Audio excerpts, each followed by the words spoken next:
মেরে পালাচ্ছিল। এখানকার লোকাল ছেলে দেখলো কি অ্যাক্সিডেন্ট হয়েছে, মেয়েটা এখানে দেখলো স্পট ডেট হয়ে গেছে। গাড়িটা তাড়া দিয়ে পালিয়ে যাচ্ছিল। ছেলেরা গিয়ে গ্যাস গোডাউন আছে লিচু বাগানের সামনে, ওখানে ধরেছে, ধরে ড্রাইভারটাকে ব্যাগের পিঠকে হ্যান্ড ওভার করে দিয়েছে।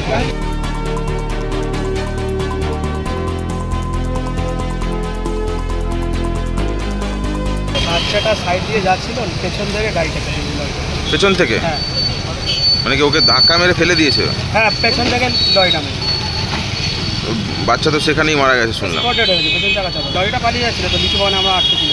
রাস্তা ফাঁকা, এখানে কোনো দোষই নেই, যত দোষ গাড়িওয়ালা।